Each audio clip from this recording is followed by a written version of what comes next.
கல்யாணத்துக்கு போனாதானே தேங்காய் பழம். என்னது கல்யாணத்துக்கு போலியா? அதுக்கு எதுக்குடா 5 மணிக்கெல்லாம் எந்திரிச்சு அவசர அவசரமா குளிச்சிட்டு போனீங்க? கேளு, உன் மருமகளே கேளு. என்னைக்காவது ஒரு நாளாவது என் வாழ்க்கையில நிம்மதியா இருந்திருக்கேனா? எப்போ பார்த்தாலும் ஏதாவது நொய்யு இம்சல் பண்ணிக்கிட்டு. மாப்பிள்ள வந்து என் க்ளோஸ் ஃப்ரெண்டு, காலேஜ் மேட், ஃபேமிலியோட வந்தாங்கன்னு அவளை கம்பல் பண்ணா. சரி, அவன் கல்யாணத்துக்கு போலனா போற வழியிலே வீட்டுக்கு வந்தே ஆகணும்னு இப்ப வந்தாச்சு. சந்தோஷமா? ஏன் தாமரை, நல்லா தானே போனேன், எதுக்கு நடுவழியில கலாட்டா பண்ண? யாரு? நான் நடுவழியில கலாட்டா பண்ணனா? நல்லா சொன்னீங்க. ஒழுங்கா கல்யாணத்துக்கு போயிட்டு இருந்தோம். போற வழியில துளசியும் அவ புருஷனும் வாக்கிங் போயிட்டு இருந்தாங்க. பார்த்தாரு, சைலண்டா கார் ஓட்டிட்டு போக வேண்டியது தானே. அதை விட்டுட்டு நடு வழியில காரை நிறுத்தி இறங்கி அவளை கொஞ்சிக்கிட்டு இருந்தாரு. நான் கல்யாணத்துக்கு போற ப்ரோகிராம நிறுத்திட்டேன். வழியில பார்த்தவள வழியோட விடாம வர வழியெல்லாம் அவளை பத்தியே பேசிக்கிட்டு வந்தா கட்டின பொண்டாட்டிக்கு எரிச்சல் வருமா வராதாத்த?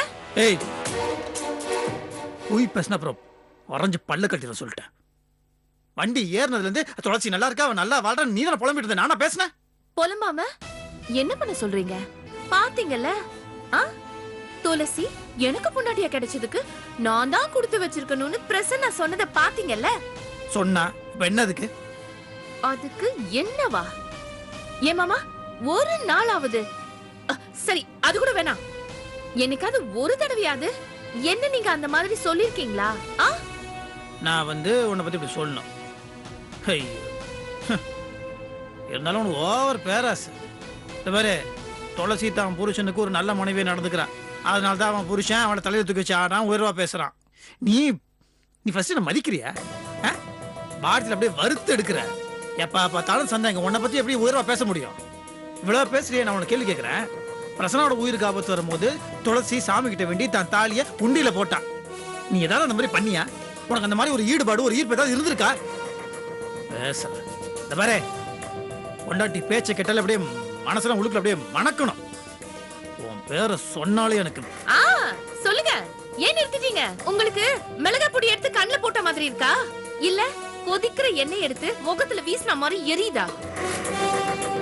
இல்லீங்க, தப்பு உங்க மேல கிடையவே கிடையாது, ஏன் மேலதான்.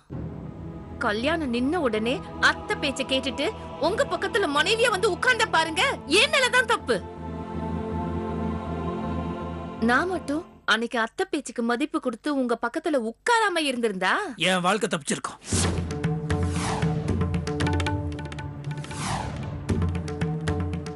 அன்னைக்கு மட்டும் நீ என் பக்கத்துல உட்காராம இருந்திருந்தனா என் வாழ்க்கை தப்பிச்சிருக்கும். நான் நல்லா இருந்திருப்பேன்.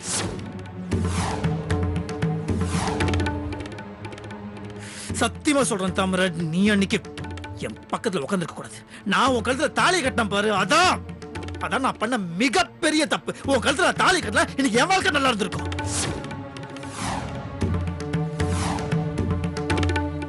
இத நான் வந்து விளையாட்டுக்காகவோ வேடிக்கைக்காகவோ சொல்லல, மனசுல வேதனையோட சொல்றேன். வார்த்தையார் என் மனசை குத்தி குத்தி ரணமாக்கி சொட்டு சொட்டா ரத்தம் கொட்டிட்டு இருக்கு. அந்த ஃபீலிங்கோட சொல்றேன்.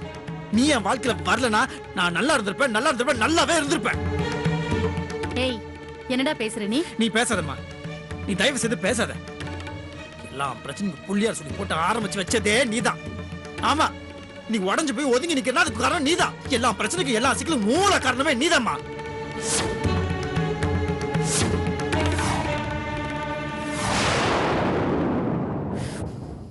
நான் உன் பேச்சை கேட்டுக்க கூடாதுமா. நீ கல்யாணம் மண்டபத்தில் உன் பேச்சை சத்தியமா கேட்டிருக்கவே கூடாது.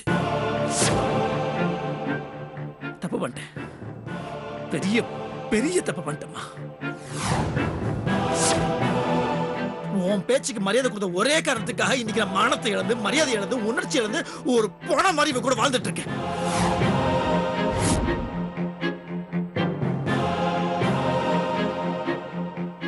ஏமா இவ்வளவு தலையில கட்டி வச்சு அந்த துளசி நம்ம வீட்டுக்கு மருமகளை வரக்கூடாதுன்ற வெறிய நீ தீர்த்துக்கிட்ட. ஆனா என்னோட வாழ்க்கை அது போச்சுமா, அது போச்சு. அதை யாருக்கு திரும்பி தருவா?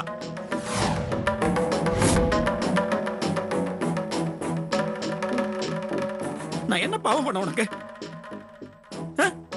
உன் மகன் உன் மேல அப்படியே பாஸ்த அள்ளி கொட்டின, உன் வார்த்தைக்கு மரியாதை கொடுத்த, அதுக்கு தாமரன் இவ்வளவு பெரிய தண்டனை தூக்கி என் தலையில போட்டிருக்கேம்மா.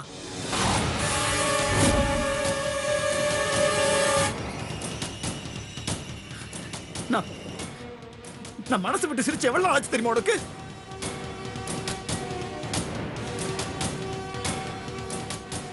ஒரு ஆறுதலான வார்த்தை காதுல கிட்ட எவ்வளவு நாளாச்சு தெரியுமா உனக்கு? ஒரு மனுஷன் பிரச்சனை இருந்தானா அவன் பொண்டாட்டி ஆறுதலா நான் வார்த்தை சொல்லுவா. அவன் மன உளைச்சல் இருந்தானா அவன் அவனை தேத்துவா. ஆனா என் மன உளைச்சலே என் பொண்டாட்டியா இருக்காளேம்மா.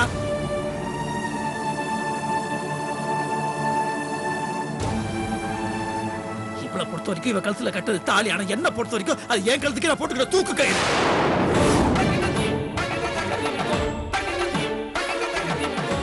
என் மனசுல அறுத்துட்டு இருந்ததெல்லாம் வெளியில கொட்டிட்டேன். ஒன்னே ஒண்ணு சொல்றேன், எங்க வாழ்க்கை நல்லா இருக்கணும்னா இவ அவளை மாத்திக்கணும். இவளோட தன்மையை மாத்திக்கணும். யார் மணி பாசத்தை காட்ட மாட்டேன், எல்லாத்துக்கும் வெறுப்பு தான் காட்டுவேன்ற தன்மையை மாத்தினானா நல்ல வாழ்க்கை வாழலாம். இல்ல நான் விலகிதான் வாழணும். நில்லடி. என்ன அவன் பேசின பேச்சுக்கு பதில் சொல்ல போறியா? ஆமாத்த, அவர் என்ன ரொம்ப அசிங்கமா அவமானப்படுத்திட்டு போறாரு. இதுக்கு நான் பதிலடி கொடுத்தாதான் என் மனசு நிம்மதியா இருக்கும். நான் கொடுக்கதான் போறேன். வெறும் மனசு நிம்மதியானா போதுமா? மன வாழ்க்கை நிம்மதியா இருக்க வேணாமா? அவன் கோவத்தோட உச்சியில இருக்கான். இந்த நேரத்துல நீ தன்னடக்கமா பதில் சொன்னாலும் அது அவனுக்கு தலைக்கு மேல நெருப்பள்ளி கொட்டுற மாதிரி தான் இருக்கும். இத நான் உன்கிட்ட முன்னாடியே சொன்னதுதான். களம் இருந்தாதான் நின்னு போராட முடியும். நீ களத்தை இழந்துராத. துளசி அழிக்கிறேங்கிற பேர்ல ஆவேசத்துல உன் கழுத்துல தொங்குற தாலிக்கு பிரச்சனையை கொண்டு வந்துடாத. உன் வாழ்க்கை உன் கையில தான். பார்த்து நடந்துக்க.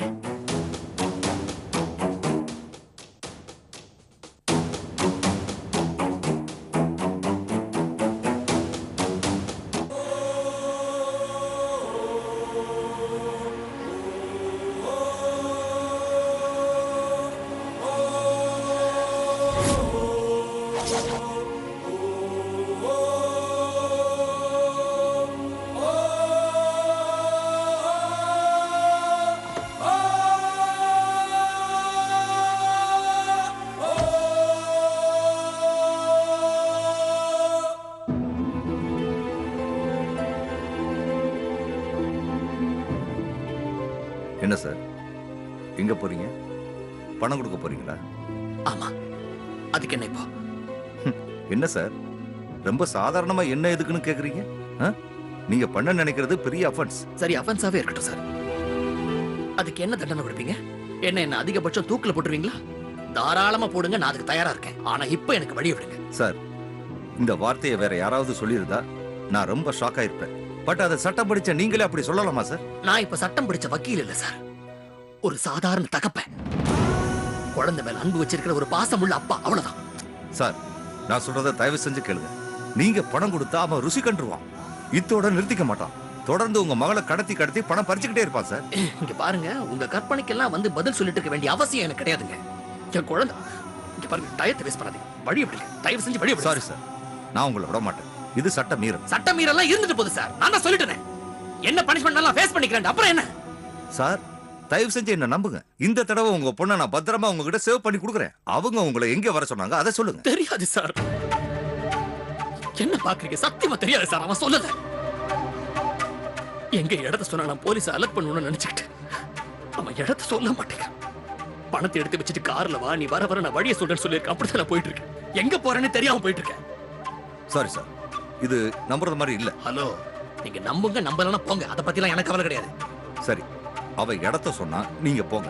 ஆனா இந்த தடவை நான் மட்டும் உங்க கூட வரேன். ஐயா சாமி, ஆளை விடுங்க. உங்க உதவியும் எனக்கு வேண்டாம், அதனால வர உபத்திரமும் எனக்கு வேண்டாம். நீங்க வந்து வீர சாகசம் பண்ணிட்டு சுதந்திர தினத்தன்னைக்கு உங்க நெஞ்சில மெடலை வாங்கி குத்திக்கணுங்கிறதுக்காக என் பிஞ்சு குழந்தை உயிரை என்னால பணைய வைக்க முடியாது சார். எனக்கு என் குழந்தை தான் முக்கியம். மிஸ்டர் பிரபாகர், இங்க பாருங்க, உங்களுக்கு வந்து என்ன பத்தி நல்லா தெரியும். என் குழந்தை ஹெல்த் கண்டிஷன் பத்தி உங்களுக்கு தெரியும் சார். என் குழந்தை வந்து உடம்பு சரியில்லாத குழந்தை சார். என்ன நிலைமையில அவங்க எப்படி வச்சிருக்கானுங்க தெரியல. என் குழந்தைக்கு ஒண்ணு கிடக்க ஒண்ணு ஆயிடுச்சுன்னா நான் அந்த கணமே செத்து போயிடுவேன் சார். எப்பவோ சாக போற என் பொண்ணு ஏன் சார் அவங்க கிட்ட இப்படி கேவலமா சாகணும்? அதுக்காக தான் உங்ககிட்ட கெஞ்சி கேக்குறேன். என் குழந்தை அங்க வந்து நம்ம அப்பா எப்படி வந்துருவாரு, வந்து இந்த கஷ்டத்துல இருந்து நம்மளை காப்பாத்திருவாரு நம்பிக்கையோட உட்கார்ந்திருப்பா. அந்த குழந்தையோட நம்பிக்கையை வீணடிக்க சொல்றீங்களா? இங்க பாருங்க, இந்த தடவை எனக்காச்சும் அந்த கடத்தல்காரனுக்காச்சு நான் வந்து யாரையும் ப்ளேம் பண்ண மாட்டேன். நான் பாத்துக்கிறேன். என் பிரச்சனையை நான் ஹேண்டில் பண்ணிக்கிறேன். எனக்கு என் குழந்தையை காப்பாத்தணும். அதுக்காக என்ன செய்யறதுக்கு நான் தயாரா இருக்கேன். தயவு செஞ்சு என்னை விட்டுருங்க ப்ளீஸ். கெஞ்சி கேட்கிறேன் சார், புரிஞ்சுக்கங்க. சரி போங்க போங்க சார். நான் உங்களை தொடர மாட்டேன், தொடர்ந்து வரவும் மாட்டேன், தொல்லையும் பண்ண மாட்டேன். போங்க. Thank you sir, thank you thank you.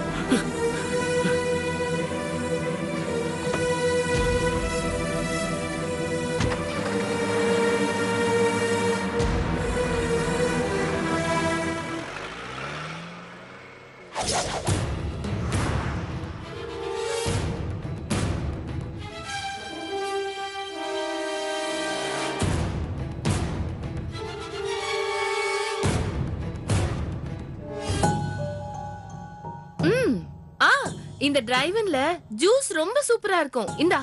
இதுக்கு நீ கொஞ்சம் விஷத்தை வாங்கி கொடுத்துருக்கலாம். துளசியை பத்தி அத்தனை கசப்பான விஷயத்தையும் வரிசையா சொல்லிட்டு இப்படி ஜூஸ் குடினா என்ன அர்த்தம்? நான் என்ன பண்றது கலை? ஏன் காது பட எனக்கு வர விஷயங்களை நான் எப்படி உங்ககிட்ட சொல்லாம இருக்க முடியும்? இன்னொரு விஷயம் தெரியுமா? பிரசவம் நல்லா நடக்கணும்ன்றதுக்காக அந்த பிரசன்னா துளசிய தினமும் வாக்கிங் கூட்டிட்டு போறானா. காத்து கூட படக்கூடாதுன்றதுக்காக ரொம்ப பத்திரமா கூட்டிட்டு போறானா. அது மட்டும் இல்ல, அந்த பவள கொடிக்கு குழந்தை நல்லா பிறக்கணும்ன்றதுக்காக இவன் வீட்ல குழந்தை போட்டோ மாட்டினானா. உடனே இவ குழந்தை உங்கள மாதிரியே பிறக்கணும்னு சொல்லி பிரசன்னா போட்டோ தூக்கி மாட்டினாலாம். இதுல ஒரு ஹைலைட் காமெடி என்னன்னா, இவங்க 2 பேருக்குமே பஞ்சாயத்து தலைவி நான் தான். என்ன கூப்பிட்டு நடுவுல நிக்க வச்சு இவங்க இந்த மாதிரி காமெடி எல்லாம் பண்ணிட்டு இருக்காங்க. ஐயோ போதும் போதும் தாமரை, இதுக்கு மேல எதுவும் சொல்லாத. கேக்குற உனக்கே இவ்வளவு சங்கடமா இருந்தா கண்ணுக்கு முன்னாடி நேருக்கு நேரா நடந்தது எல்லாம் பார்த்த எனக்கு எப்படி இருந்திருக்கும்? நான் ஒரு முடிவுக்கு வந்துட்டேன். குடும்பத்தோட இந்த ஊரை விட்டே ஓடி போயிடலான்னு இருக்கேன். ஏன் எப்பவும் இப்படி விரக்தியாவே பேசுற? கொஞ்சம் கூட உற்சாகமா பேச மாட்டியா? நான் உற்சாகமா இருந்தா தானே என் வார்த்தையில உற்சாகம் வரும் கலை. நான் நொந்து நூலாயி வெந்து வேகாமலும் இருக்கேன். நான் பார்க்க அவ ரொம்ப சந்தோஷமா இருக்கா. எனக்கு என்னமோ இந்த உலகத்துல இருக்கிற எல்லா சாமியும் அவளுக்கு சப்போர்ட் பண்ணி அவ பக்கத்துல பாதுகாப்பா இருக்கிற மாதிரி இருக்கு தெரியுமா? இங்க பார் தாமரை, நம்ம பக்கமும் ஒரு நாள் காத்தடிக்கும். காத்தடிக்கும் வெயிட் பண்ணிட்டு இருக்கிறதுக்குள்ள நீ, நான், என் அத்தை எல்லாருமே காணாம போயிடுவோம் போல இருக்கு. நீயும் நானும் எல்லாமே பேசிட்டு இருக்குமே தவிர உருப்படியா ஒரு விஷயமும் பண்றது இல்ல கலை. இங்க பார், விதைச்ச உடனே வெள்ளாம வரணும்னு எதிர்பார்த்தா எப்படி தாமரை? நீ ஏன் லூசு மாதிரி பேசிட்டு இருக்க? நான் என்ன நேத்து பிளான் பண்ணி இன்னைக்கு நடக்கல நான் ஃபீல் பண்ணிட்டு இருக்கேன்? பிளான் பண்ணி மாசக்கணக்காகுது, ஒண்ணும் நடந்த பாடில்ல. அவளும் அழிவா நான் எத்தனை நாள் தான் காத்துட்டு இருக்கிறது? இங்க பாரு, தைரியத்தை விட்டுறாத. நடக்கும், நிச்சயம் ஒரு நாள் நடக்கும். நமக்கு சாதகமா ஏதாவது சிலது நடக்கும். கலை எப்பவுமே வெறும் பண பொங்காது. அதே மாதிரி வெறும் வார்த்தை சந்தோஷத்தை கொடுக்காது. ஒரே ஒரு விஷயம் நான் உன்கிட்ட சொல்லட்டா? நமக்கு ஆதரவா அவளுக்கு எதிரா ஒரே ஒரு சின்ன விஷயம் நடந்தா கூட போதும். அடுத்ததா ஒரு பெரிய விஷயம் நடக்கிற வரைக்கும் வார கணக்கென, நாள் கணக்கென, மாச கணக்கா கூட நான் காத்துட்டு இருக்க தயாரா இருக்கேன். சரி சொல்லு, என்ன பண்ணலாம்? பண்ணணும், கண்டிப்பா ஏதாவது பண்ணணும். அதான் கேக்குறேன், என்ன பண்ணலாம்? ஓகே, பேங்காக்ல தான் ஒண்ணு முடியல. இங்க ஒரு கூலிப்படைய வச்சு துளசியை தூக்கிடுவோமா? சொலையா 10 லட்சம் கொடுத்தா போதும். காதும் காது வச்ச மாதிரி துளசியை தூக்கிடுவாங்க. நீ 5 லட்சம், நான் 5 லட்சம். என்ன சொல்ற? வேணா வேணா கலை, வேணா. துளசியை கொல்ல வேணா. என்ன வேணான்னு சொல்றதுக்கு காரணம் கருணையா இல்ல கைக்கு விலங்கு வந்துருமோங்கிற பயமா? ரெண்டுமே கிடையாது. அப்புறம் அவ நிம்மதி இழந்து துடிச்சு போய் அப்படியே என் கண் முன்னாடி வாழணும். அத நான் சந்தோஷமா பார்த்து ரசிக்கணும். ஆளை வச்சு கொன்னா அவ அந்த நிமிஷமே வேதனையில செத்துருவா. எனக்கு அது வேணாம். அவ நடு ரோட்டுல யாருமே இல்லாம அனாதையா துடி துடிச்சு சாவணும். அந்த வழிய நான் பார்க்கணும்.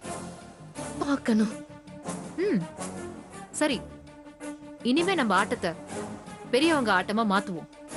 இது சம்பந்தமா நான் எங்க அப்பா கிட்ட பேசுறேன். நீ உங்க அப்பா கிட்ட பேசுவியோ, ஆண்டவன் கிட்ட பேசுவியோ, ஆட்டுக்குட்டி கிட்ட பேசுவியோ, அதெல்லாம் எனக்கு தேவையே கிடையாது. நான் நினைச்சது நடக்கணும், அவ்வளவுதான். நடக்கும். ஏன் இப்ப டென்ஷன் ஆகுற? இந்த வாட்டி எங்க அப்பா கரெக்டா ஸ்கெட்ச் போட்டு துளசிய தூக்கிடுவாரு. Let's hope for the best. இந்தா.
பணம் வந்து சேர்றதுக்கு முன்னாடியே இது செத்து போயிடும் போல இருக்கு.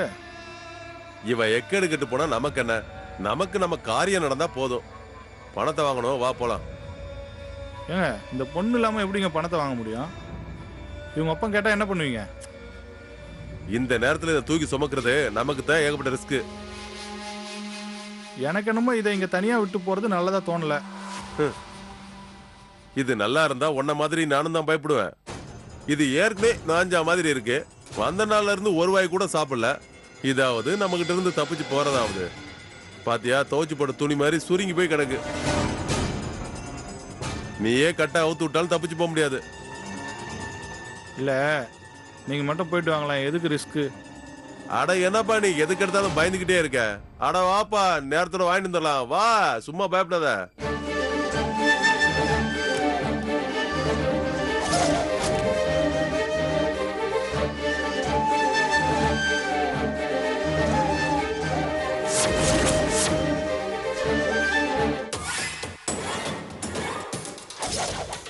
இங்கதான் அந்த வக்கீல வர சொல்லிருக்கீங்களா? ஆமா, இங்கதான் வர சொல்லியிருக்கேன். ஒரு 5 நிமிஷத்துக்கு முன்னாடி தான் ஃபோன் பண்ணி சொன்னேன்.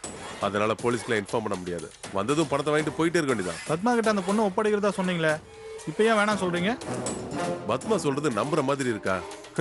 என்கிட்ட பூரணியை ஒப்படைச்சிரு, வீட்டுக்கு வந்ததும் நானே அவ கதையை முடிச்சிடறேன்னு சொல்றா. பூரணி அவங்கிட்ட ஒப்படைச்சதும் போற வழியில காரை நிறுத்திட்டு நாம தான் கடத்தணும், பத்மா தான் தூண்டி விட்டான்னு எழுதி காமிச்சிட்டான்னு வையே, அவ்வளவுதான். நம்ம பணத்தை எண்ணி முடிக்கிறதுக்குள்ள கம்பி என்ன வேண்டியது இருக்கும். இன்னொரு விஷயம், பூரணி வக்கீல் கையில கிடைச்சான்னு வையே, பத்மாவை மிரட்டி படுக்கறைக்கு வர வைக்க முடியாது. இதே பூரணி நான் கொலை பண்ணிட்டேன்னு வச்சுக்க, இதை வச்சு பத்மாவை நான் பணி வச்சிருவோம்ல. அதான் என் பிளான். நீங்க பயங்கரமா பிளான் பண்றீங்க சார். ஆனா கொலை பண்றது கன்ஃபார்ம் தானே? கன்ஃபார்ம் யா.